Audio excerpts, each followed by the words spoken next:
श्री शिवाय नमस्तुभ्यं दर्शकों, हर हर महादेव। आप सभी का मेरे चैनल पर बहुत बहुत स्वागत है। अगर आपके घर में, घर के मंदिर में शिवलिंग है, आपने शिवलिंग की स्थापना की हुई है, तो फिर आपको कुछ बातों का विशेषकर ध्यान रखना चाहिए, अन्यथा भगवान रुष्ट हो जाएंगे और आपके कष्ट का कारण भी बन सकते हैं। कई बार हम अपने घर में शिवलिंग की स्थापना करते हैं, घर के मंदिर में शिवलिंग की स्थापना करते हैं, तो ऐसे में हमें कुछ बातों का विशेषकर ध्यान रखना चाहिए। बहुत बार लोग घर के मंदिर में 2 शिवलिंग भी रख लेते हैं। ऐसा हमें बिल्कुल भी नहीं करना चाहिए। शिवलिंग रखने के कुछ नियम होते हैं। अगर हम उन नियमों का उल्लंघन करते हैं तो शिव हमारे दुखों का कारण भी बन सकते हैं।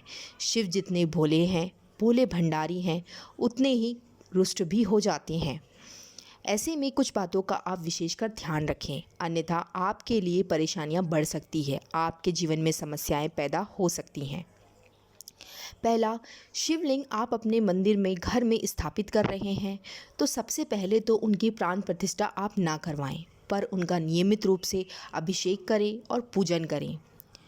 दूसरा, शिवलिंग आप अपने अंगूठे के आकार से, जो ऊपर का जो भाग होता है अंगूठे के आकार से बड़ा नहीं होना चाहिए। अगर उससे बड़ा होता है तो वह शिवलिंग घर में नहीं पूजे जाते हैं। उन्हें आप मंदिर में ही स्थापित कर दें, या मंदिर में ही आप रख सकते हैं, या बहते हुए जल में प्रवाहित कर सकते हैं। तीसरा होता है कि शिवलिंग को मंदिर में कभी भी अकेला नहीं रखना चाहिए। जहाँ भी शिव जी स्थापित है, शिव जी हैं, उनके आसपास उनके पूरे परिवार की फ़ोटो होना चाहिए, क्योंकि ऐसा कहा जाता है कि उन्हें अकेले कभी भी नहीं पूजा जाता है। माता पार्वती और उनके पुत्र गणेश और कार्तिकेय के साथ ही उनका पूजन किया जाता है। साथ ही में कभी भी हमें शिवलिंग हमारे घर धातु का ही होना चाहिए, सोने चांदी या मिश्र धातु या अन्य धातु का ही होना चाहिए। इसके अलावा और किसी चीज़ का शिवलिंग हमारे घर के मंदिर में नहीं होना चाहिए। इसके अलावा ऐसा माना जाता है कि शिव जी के ऊपर नाग अवश्य होना चाहिए। जो हमारे घर का शिवलिंग होते हैं, घर के मंदिर में स्थापित शिवलिंग होते हैं, उनके ऊपर नाग हमेशा होना चाहिए। और शिवलिंग को कभी भी तुलसी क्यारे में नहीं रखा जाता है, क्योंकि शिव जी को तुलसी नहीं चढ़ती हैं, तुलसी जी नहीं चढ़ती हैं, इसलिए शिव जी को तुलसी क्यारे में आप रखने की भूल ना करें। ना ही शिव जी के द्वारा जो अभिषेक किया हुआ जल है, जो जल हम शिव जी पर समर्पित करते हैं, वह जल कभी भी तुलसी क्यारे में नहीं डालना चाहिए। इसके अलावा आपके घर में आप शिवलिंग को मंदिर में ही स्थापित करें, अन्य किसी स्थान पर शिवलिंग की स्थापना ना करें।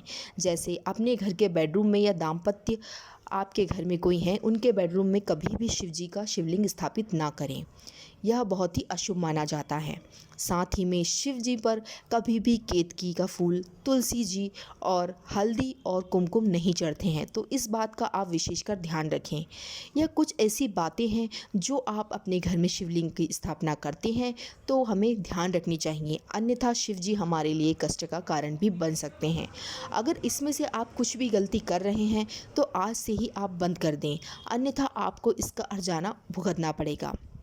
श्री शिवाय नमस्तुभ्यं दर्शकों, हर हर महादेव। अगर आपको मेरा वीडियो पसंद आया हो तो वीडियो को आप लाइक कर दीजिएगा, चैनल को आप सब्सक्राइब कर लीजिए और बेल आइकन को आप प्रेस कर दीजिए, जिससे मेरा जो भी नया वीडियो आएगा वो सबसे पहले आप तक पहुंचेगा।